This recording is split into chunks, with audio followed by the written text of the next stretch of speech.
This area connecting Colombia to Panama is considered one of the world's most dangerous regions because of its dense jungles, harsh terrain, and criminal activity. And yet, over 100,000 people attempt to make this journey every year. Venezuela, Colombia, Colombia, Panamá, Panamá, Costa Rica, Costa Rica, Nicaragua, Nicaragua, Honduras, Honduras, Guatemala, México.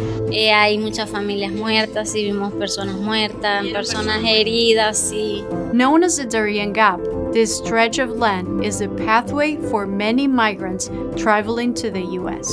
Just like the Europeans who came to New York through Ellis Island more than a century ago, these immigrants are searching for political freedom, stability, and better opportunities for their kids. The difference is that the federal government has imposed absurd restrictions that prevent new immigrants from finding work, making the journey in some ways more hellish than it was to cross the Atlantic a century ago.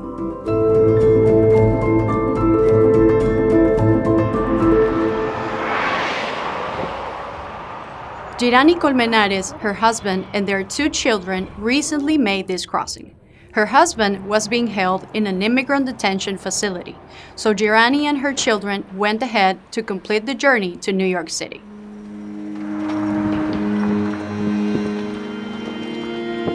Realmente ya sentía que no podía más, ya no nos alcanzaba para nada. Incluso mi mamá murió porque no teníamos dinero para ayudarla. Murió de un tumor en su cabeza.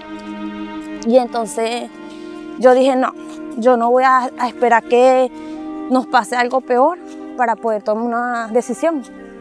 Y yo le dije a mi pareja, no, yo me voy, si tú quieres te vas, si no te quedas, yo sí me voy. Él me dijo, no, nos vamos. Incluso su papá y su mamá también pues me apoyaron. Vámonos, nos venimos todos pues.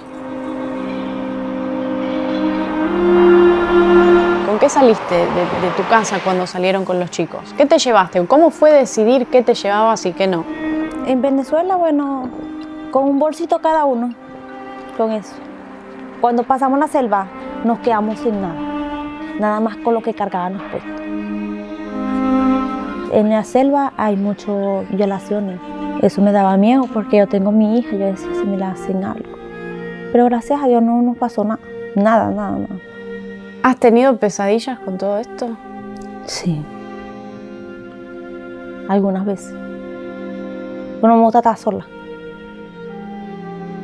No me gusta estar sola, no sé, me siento triste cuando estoy sola.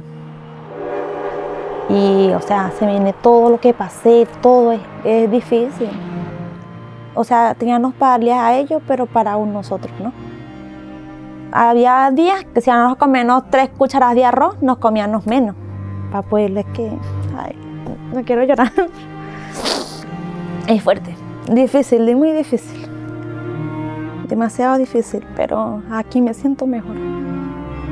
Girani and her family are from Venezuela, a country that was destroyed by a socialist strongman named Hugo Chavez. By coming to the US, she can expect to increase her income by a factor of 4. That's because poverty has a lot more to do with where you are than with what you can do.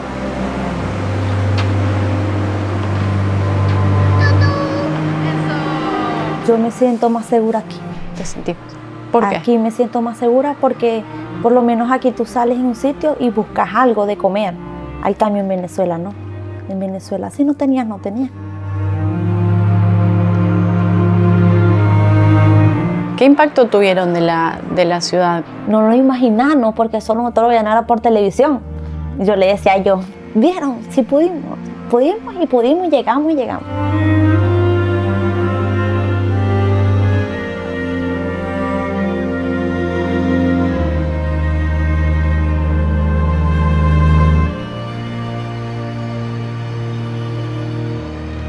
After Girani and her kids cross the border, they apply for political asylum.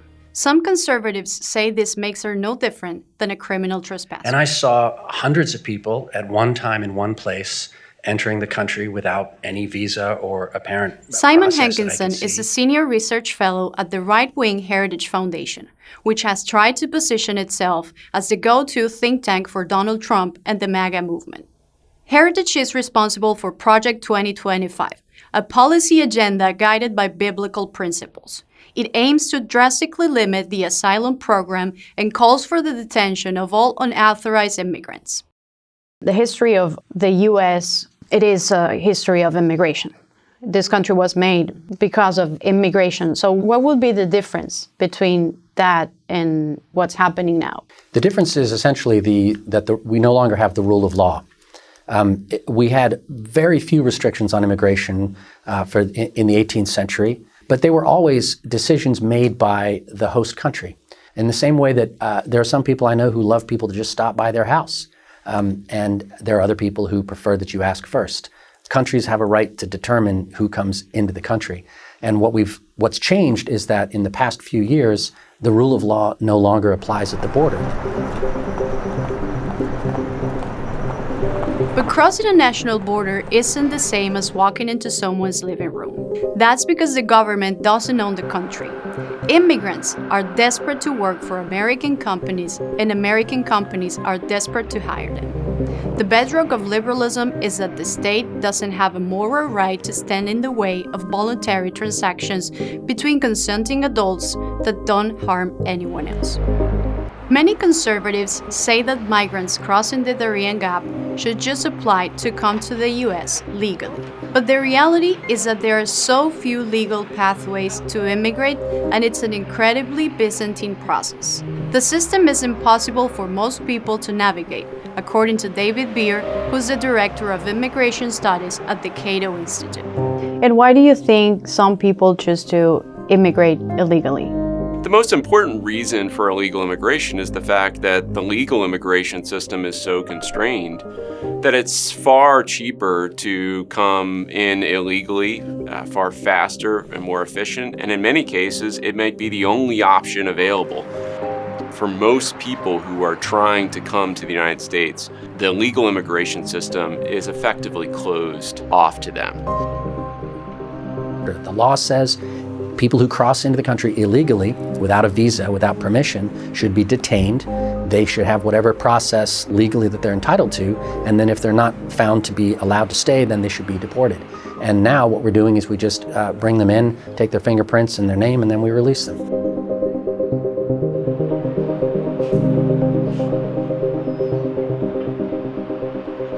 What would the impact be on the U.S. economy if every unauthorized immigrant were removed from the U.S.? There would be a huge downshift in the labor market where you'd see Americans who are currently working at the front of the restaurant start moving to the back. A lot of restaurants would close, of course. There would be a huge contraction in the economy as those changes happen.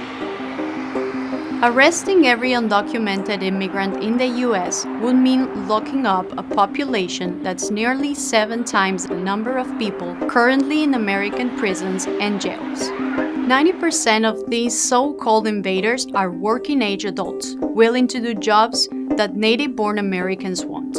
In fact, immigrants are more likely to start a business whether they are here legally or not. Legal immigrants use 27% fewer welfare benefits than native-born Americans, and even the undocumented pay nearly $23 billion to Social Security and nearly $6 billion to Medicare every year. But one thing that conservatives point to is that in some cities, including New York, newly arrived migrants are being put up in free hotels for a month or 2. New York City should not be putting migrants up in shelters. Really, it's putting the immigrants in a bad position because it's bringing them to an environment where they might be effectively trapped in whatever housing the government provides, because the gain that they would get by moving to where a job is, or better, cheaper housing is, would be less than the benefit they're receiving from the government. And so it's a very perverse situation, both for the immigrant and then, of course, for the taxpayers who are paying for essentially to subsidize people's move to New York City. Most immigrants are desperate to find work and to support themselves. But according to federal law, if you apply for political asylum, you're not allowed to work for at least 5 months. The only option is to find a job in the underground economy. The problem are not the migrants. The problem is that this policy hasn't worked for decades. Juan Pio Hernandez runs a nonprofit for Venezuelan immigrants. Where are migrants going to? They're not going to China. They're not going to Russia. They're going to democracies. Migrants contribute much more than the economic opportunity that they provide. There's also this democratic fiber, this cultural fiber and strength that is evident in this country among all others, but it's something that we have to take into account.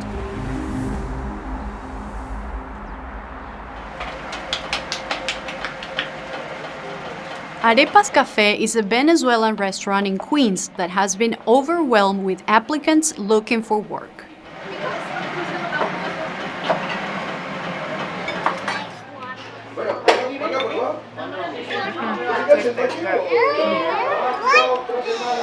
Este restaurante tiene ya 16 años. Nosotros aquí nos sentimos como la embajada de Venezuela en Nueva York. Normalmente vemos aquí llegar buscando trabajo. Los veo incluso barriendo las calles.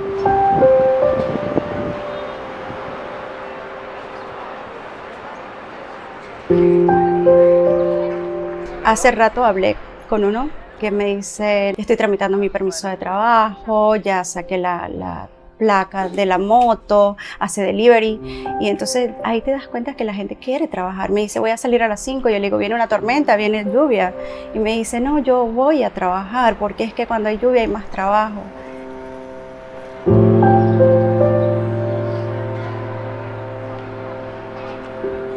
El tanto tiempo que he estado aquí, yo vi inmigración de todas partes. Cuando yo llegué aquí, empezaron a llegar la comunidad dominicana, comunidades mexicanas. Entonces yo dije, ¿por qué no pueden llegar los venezolanos?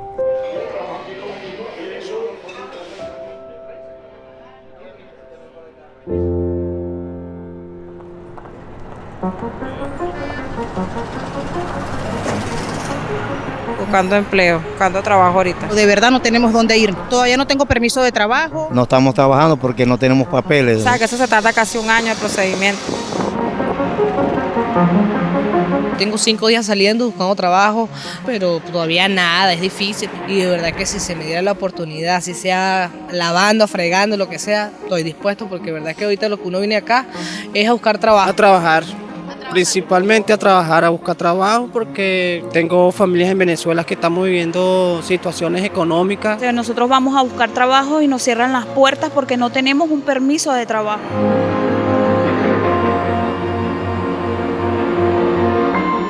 Queremos salir adelante para ayudar a los que quedaron allá, porque si mi país hubiese estado bien, yo no me vengo. Allá donde yo estoy, yo he caminado toda esa parte ahí y hay muchos locales, pero nos piden permiso de trabajo. Entonces, que es verdad, muchos necesitamos trabajar y no tenemos cómo trabajar. Entonces, por eso es que muchas personas salen a pedir porque no queda de otra, pues. All of the immigrants that I've spoken to are desperate to work, and they want to support themselves and support their families. Wouldn't it be easier if they being able to work? Well, I've spent time in Africa and Asia, and I'm sure I could go to parts of Lomé or New Delhi and find plenty of people who would love to work if they could tomorrow. But the supply and demand are regulated by our laws. So you're asking, what's the best way to mop up the milk that we've spilt on the floor? And I would say we shouldn't spill the milk in the first place. If we were to start handing out work permits, we would be giving illegal immigrants everything they want. They get to come in, they get to stay, they get public benefits, they get the right to work, and eventually they'll be able to petition to bring their families in and hope for an amnesty under a future democratic government. So I think that would just be a recipe for multiplying the problem exponentially, and then there would never be a solution.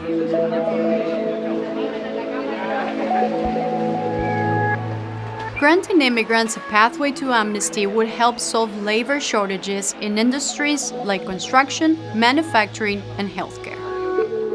Immigrants don't just fill jobs, they create new opportunities. The same thing happened when women entered the workforce after World War II.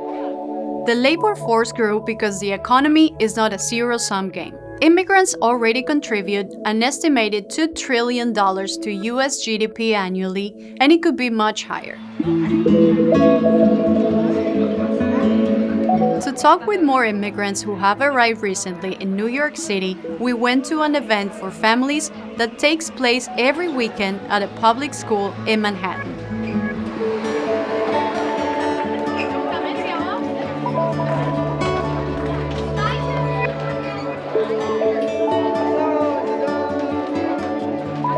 Jesus Aguais, who came to the U.S. from Venezuela in 1989, started the program. When you met a Venezuelan back in the 90s here, the question is, what do you do? Which school do you go to? You assume that you're here studying, right? And April 2022, for the first time, I heard about a Venezuelan woman in a shelter in the Bronx. We're like, what is this? We never heard anything, not even close to this. These are mainly people who arrive in New York by crossing the Darien Gap. They have come here to work, and they are not, for the most part, doctors or engineers, but there is still an enormous demand for their labor.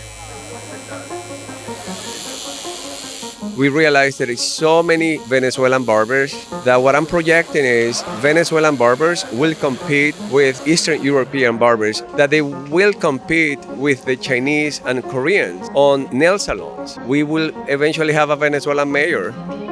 And, you know, that's how it is. That happens to the Irish, that happens to all people that came before the Venezuelans.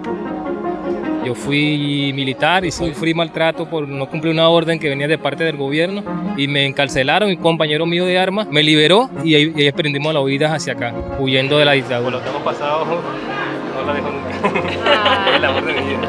Sí, la verdad estoy muy contenta porque va a tener una niña y sí, de verdad me alegra mucho porque, bueno, van a ser acá, va a ser ciudadana de acá y espero que mi familia pronto pueda venir acá a conocerla. Most countries expect that their economies will start shrinking, and everyone, from J.D. Vance to Vladimir Putin, is calling for the so-called childless cat ladies to start having kids. Effectively run in this country by a bunch of childless cat ladies. Instead of pushing people to procreate, the U.S. can just let in more immigrants who want to raise families here. They're poisoning the blood of our country. That's what they've done. They poison mental institutions and pouring into our country. Nobody's even looking at them. They just come in. By 1900, Irish immigrants, or people of Irish descent, made up about 20% of New York City's population, and many native-born Americans consider them to be ape-like, irresponsible, violent drunks. Every day, at least in my office, we see cases of confirmed crime committed by people who were admitted to the United States outside the law. Recent influx of migrants. Well. They all got to be tossed. Group of rowdy migrants. Mob of migrants. Bringing migrants in that haven't been vetted. I mean, look at this guy. This is stomach churning. Despite the arrival of more than 170,000 migrants since April 2022, major crimes are down in New York City. The theft and robbery, for example, are fluctuating but also trending down. So what do you think about that? The problem with this statistic, and you often hear this from people who are in favor of open borders and mass immigration, is that the states don't keep track of whether or not people who commit crimes are legal or illegal immigrants. So if you take the prison population, it's comprised of American citizens, legal immigrants, and illegal immigrants. If you were able to keep records that were more accurate, I think you probably would find a higher rate of crime committed by illegal immigrants than American citizens or legal immigrants. Except that we do have data from Texas that helps to answer that question. And it turns out that immigrants commit fewer crimes than American citizens. A 2023 Cato Institute study found that unauthorized immigrants were less likely to be convicted of homicides than native-born Americans. We saw when crime spiked. It spiked in 2020 when immigration was totally bottomed out. And so you have to look at the big picture. And the big picture, according to the census surveys that have been done, which include the prisons of the United States, immigrants are about half as likely to end up behind bars than native-born residents. That's true for Latin American immigrants. It's true for immigrants around the world. And at the end of the day, these are human stories. They felt their individual liberty, the individual security threatened, and they left their comfort zone to look for something different and something better for themselves and for their families.